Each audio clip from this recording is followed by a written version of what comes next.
우리가 오늘부터 토요일까지는요, 교회 창립 49주년을 감사하고 또 기념하면서 이 겸손한 교회에 대해서 다섯 번의 그 메시지를 나누려고 합니다. 우리가 겸손한 교회가 되어야 한다는 거지요. 근데 겸손한 교회가 왜 되어야 되느냐? 그 이유는 분명합니다. 하나님께 기쁨이 되고 하나님께 쓰임이 되기 위해서 우리는 겸손한 교회가 되어야 됩니다. 성경은 잠언, 시편, 야고보서, 또 베드로전서 같은 많은 곳에서 하나님께서 이 겸손한 자를 기뻐하신다, 또 겸손한 자를 구원하신다, 겸손한 자에게 은혜를 주신다, 이런 말씀들이 많이 기록되어 있습니다. 하나님이 기뻐하시는 겸손은요, 그냥 단순히 나를 낮추는 것 그 이상이지요. 나서지 않고 조용히 지내는 것 그 이상입니다. 성경이 말하는 겸손을 한마디로 하면 하나님 앞에서 나를 아는 겁니다. 하나님 앞에서 내가 누구인가를 정확하게 아는 그것이 겸손입니다. 하나님 보실 때 나는 누구인가? 하나님 보실 때 나는 어떤 사람인가? 하나님 앞에서 나는 어떠한 존재인가? 이 질문에 대해서 성경적인 답을 늘 가지고 사는 사람이 겸손한 사람입니다. 하나님은 창조주이시고 우리는 피조물입니다. 하나님은 교회를 만드셨습니다. 하나님은 창조하시고 빚으시고 만든 이에게 우리는 하나님께 영광을 돌리며 삽니다. 우리가 이 땅에서도 그렇죠. 우리가 이 땅에 살면서도 하나님이 주신 지혜와 은사와 영감을 가지고 찬양곡을 만들었는데도 그 곡의 저작권은 이 땅에서는 저에게 있어요. 그래서 누군가가 제 곡을 가지고 자기가 만들었다고 주장하거나 권리를 가질 수 없습니다. 겨우 노래 한 곡에도 그런 권리가 있는데 우주와 생명을 창조하신 그 하나님께 모든 피조물을 향한 권리가 있는 것은 당연하다는 것이죠. 그 사실을 먼저 인정하는 것, 겸손의 시작입니다. 동시에 완전하시고 의로우신 하나님 앞에서 은혜로 주신 그 믿음을 통하여 내가 구원을 받았지만 여전히 나는 얼마나 어리석고 어지럽고 부끄럽고 연약한 자인가를 늘 인식하며 사는 것, 그것이 또한 겸손이지요. 그래서 우리가 하나님을 기준으로 하는 겸손은요, 단순한 자기 비하가 아닙니다. 나는 부족합니다. 나는 못났습니다. 이런 말 앞에 항상 그리스도인은 하나님 앞에서라는 말을 붙여야 그게 겸손이 되는 겁니다. 하나님 앞에서 나는 언제나 부족합니다. 하나님 앞에서 나는 참 못났습니다. 이런 고백은 반드시 이렇게 이어지기 때문이죠. 그래서 은혜가 필요한 자입니다. 그래서 긍휼이 필요한 자입니다. 이런 고백으로 사는 것이 겸손입니다. 그리고 동시에 이 겸손은요, 자기 존중을 갖는 것도 하나님이 기뻐하시고 찾으시는 겸손입니다. 하나님이 분명히 각양 좋은 것들, 좋은 은사들을 우리에게 주셨는데 그것을 인정하는 것도 겸손이라는 겁니다.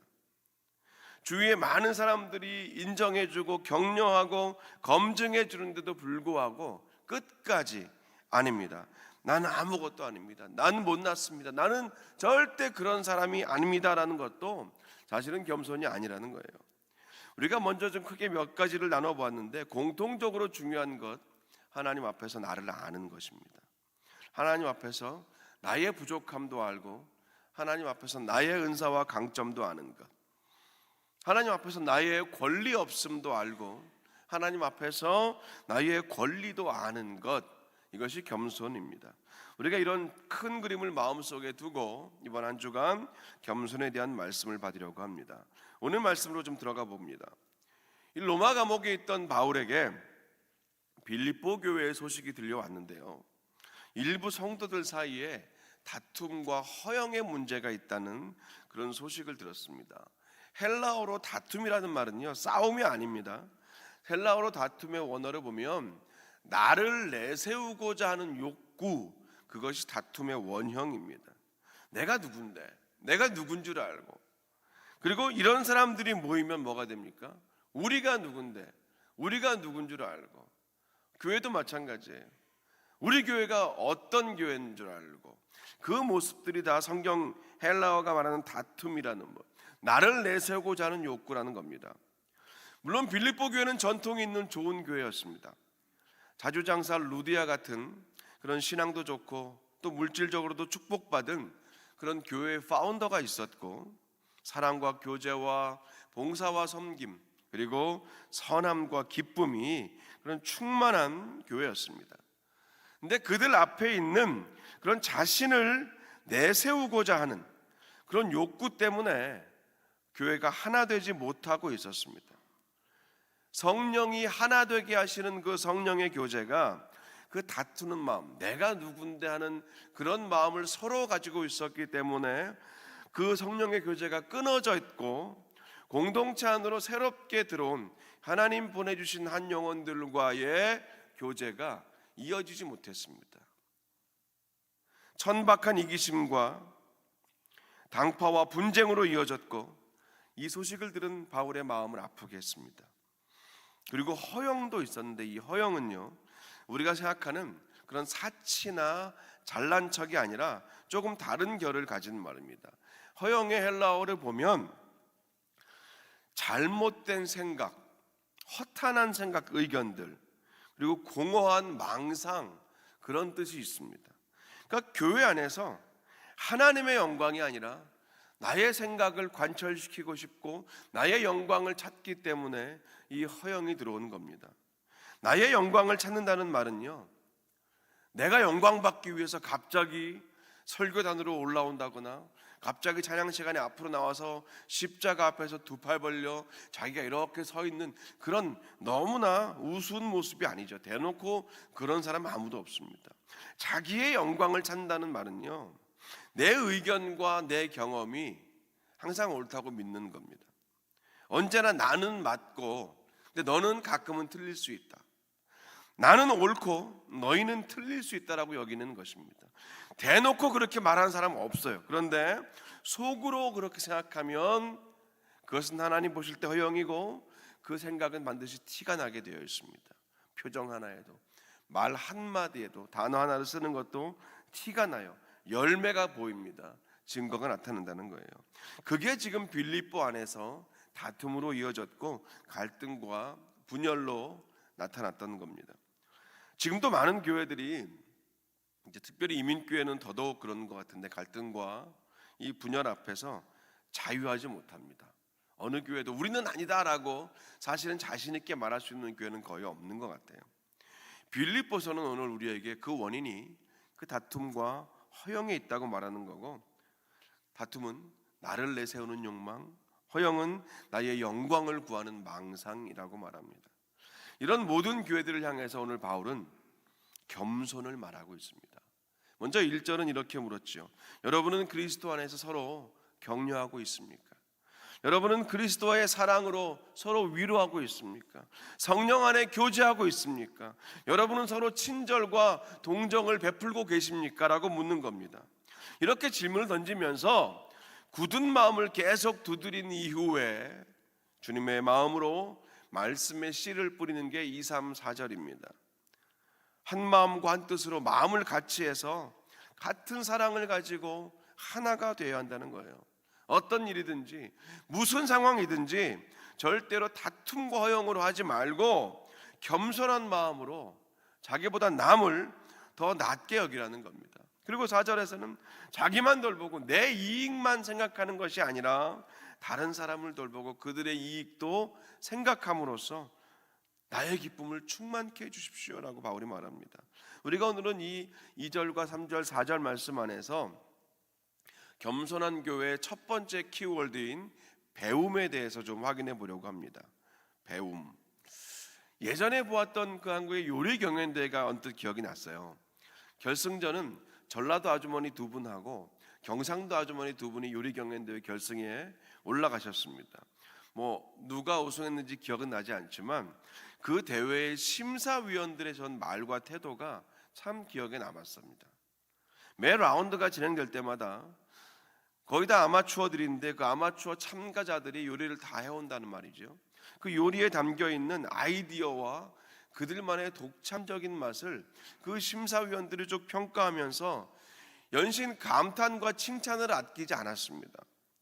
내가 평생 요리를 만들고 가르쳐 왔지만 저도 이렇게는 못 만듭니다.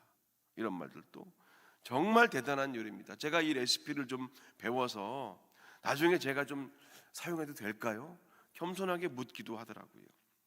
전문적인 요리사들, 그 분야의 최고봉에 있는 사람들의 그 말을 들으면서 정말 겸손한 사람이구나라는 생각을 했습니다. 오늘 우리가 기억해야 될 겸손의 모습, 배움입니다. 배움. 손 위 분들에게도 배우고 손 아래 사람들에게도 배울 수 있습니다.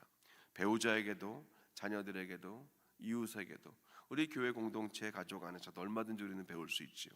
배우는 사람이 겸손한 사람입니다. 배우는 사람이 겸손한 사람입니다. 나는 아직 완성되지 않았습니다. 나는 아직 완전하지 않고 여전히 나는 부족한 부분이 있습니다. 그런 고백과 태도이기 때문에 그렇습니다. 서로 배우려고 하는데 싸움이 나겠습니까? 고맙고 감사한 마음이 더 크겠죠. 나는 여전히 채워져야 될 사람인데 당신의 그 모습과 태도와 말 보니 정말 나의 부족함을 당신의 그 모습으로 더 채워가고 싶네요. 이렇게 말하는데 싸움이 나겠습니까? 서로를 향한 격려와 존중이 더 커지겠죠. 제가 너무 이상적으로 말씀드리는 것 같습니까? 아닙니다. 충분히 가능한 모습입니다. 개인적으로 저도 얼마든지 그런 공동체를 경험해 보았고 또 우리 OKC도 그런 공동체가 될 줄로 믿고 진심으로 믿고 있습니다. 더 좋아질 거예요. 여러분도 저처럼 그렇게 믿으신다면 아멘으로 화답하시면 좋겠습니다. 아멘. 가능합니다. 가능합니다. 때론 조금 돌아갈 때도 있죠. 때론 조금 늦게 갈 때도 있습니다. 때론 조금 멈췄다 가기도 하죠. 하지만 분명히 우리 오렌지 안에 있는 교회는 하나님 안에서 그런 겸손한 교회, 서로 배움으로 격려하고 칭찬과 그 사랑이 끊어지지 않는 점점 더 풍성한 교회가 될 줄로 믿습니다. 그리고 나아가서요, 서로에게 배우는데 예수님께는 안 배우겠습니까? 이게 중요한 포인트예요. 서로에게도 부족한 우리들끼리도 배운다면 온전하신 예수님께는 안 배우겠습니까? 하나님 말씀은 안 배우겠습니까? 당연한 거예요. 이렇게 배우는 공동체가 겸손한 공동체이고 그 겸손한 공동체를 하나님이 기뻐하시고 사용하신다는 거죠. 그렇다면 어떻게 우리가 겸손한 공동체, 구체적으로 배우는 교회가 될 것인가에 대한 실제적인 내용을 오늘 본문 2절과 3절과 4절이 하나씩 말하고 있거든요. 간단하게 봅니다. 2절에서는 마음을 같이 하라고 말해요. 마음을 같이 하라. 마음을 같이 하는 것이 이 배움을 통한 겸손의 시작입니다. 로마서 12장 15절은 말합니다. 즐거워하는 자들과 함께 즐거워하고 우는 자와 함께 울라. 다 웃는데 혼자 웃지 않고 뚱하게 있고, 다 우는데 혼자 울지 않는 사람이 있습니다. 근데 이게 특별한 질병이 아니라면 그냥 마음을 같이 하지 않는 모습일 뿐이지요. 마음을 같이 한다라는 헬라어에는 그래서 같은 것을 생각한다라는 뜻이 있습니다. 마음을 같이 한다는 말은 같은 것을 생각한다는 거예요. 똑같이 이렇게 앉아 있어도 다른 것 생각하고 있으면 혼자서 웃지 않고 울지 않고 공감하지 않을 수 있습니다. 학교에서 가르치는 선생님과 마음을 같이 하지 않으면, 즉 같은 것을 생각하지 않으면 배울 수 없습니다. 겸손한 교회, 겸손한 공동체를 통해서 오늘 본문 2절은 같은 것을 생각하라고 말해요. 그리고 두 번째 3절에서는요, 나보다 남을 더 낮게 여겨야 배움이 있는 겸손한 공동체가 된다고 말합니다. 벌써 20년 넘게 그 피지에서 선교사 사역을 하고 있는 제 친구가 있습니다. 저는 그 친구를 생각할 때마다 늘 기억에 남는 말이 있어요.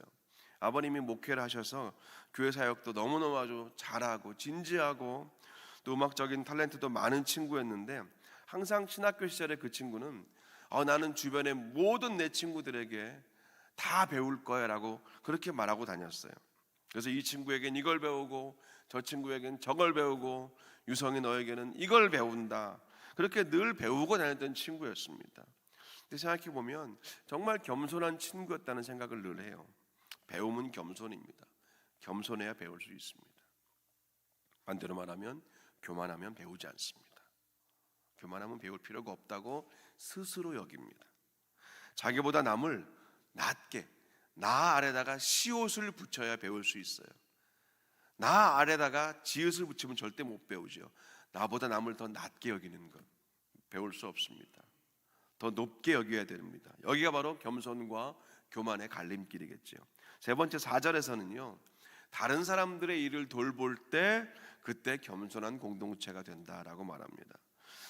우리는 누구나 시키지 않아도 배우지 않아도요, 나 스스로는 잘 보호하고 나는 잘 돌봅니다. 눈으로 공 날아오면 시키지 않아도 배우지 않아도 고개 돌리고 허리 숙이고 눈을 감아요. 내 통장에서 갑자기 거액이 빠져나갔는데 그냥 남의 일처럼 아무렇지 않게 여기는 사람은 없습니다. 근데 남의 일은 좀 달라요.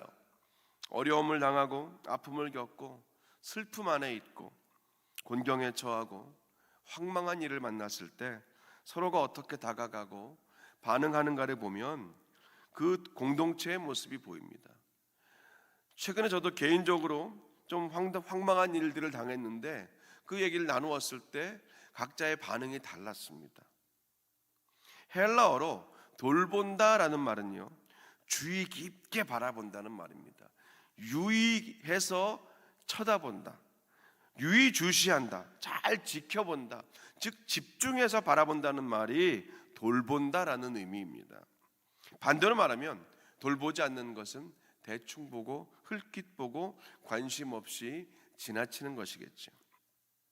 하나님이 기뻐하시는, 그래서 하나님이 사용하시는 겸손한 교회는 서로의 일을 돌보되 나의 일을 돌보는 것처럼 그렇게 돌보는 공동체입니다. 서로 돌보면서 무엇을 배우겠습니까? 주님의 마음을 배우지 않겠습니까? 하나님의 사랑과 돌보심과 예수님의 온유하신 마음을 배우지 않겠습니까? 그런 교회가 되어야 되는 거죠. 오늘 우리는 겸손한 교회 첫 번째 메시지로 배움이 있는 공동체가 되었으면 하는 그런 마음을 오늘 말씀 안에서 우리가 봤습니다. 같은 것을 생각함으로 마음을 같이 해야 합니다.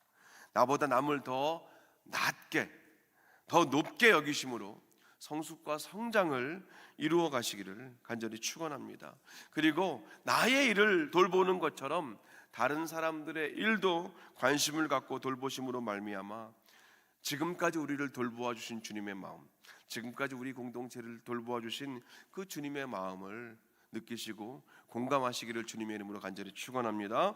그리고 이런 성숙한 배움을 통해서 하나님이 기뻐하시고 하나님이 찾으시고 하나님이 무엇보다 이 마지막 때에 사용하시는 그런 겸손한 교회가 되시기를 주님의 이름으로 간절히 축원합니다. 함께 시간 기도합니다. 하나님, 오늘도 우리에게 주신 이 말씀을 붙들고 나아갑니다. 예수님은 겸손한 분이셨습니다. 이 땅에 계시는 동안 그 하늘의 겸손을 우리에게 보여주셨고 하나님께 순종하시면서 죽음까지도 순종하시면서 참된 겸손의 모습 우리에게 보여주셨습니다. 하나님, 우리가 이번 한 주간 배우는 교회, 겸손한 교회, 하나님이 기뻐하시고 사용하시는 교회를 향하여 우리의 마음을 결단하고 온전히 그렇게 실천하는 복된 이 한 주간 되게 하여 주시옵소서. 예수님의 이름으로 기도합니다. 아멘.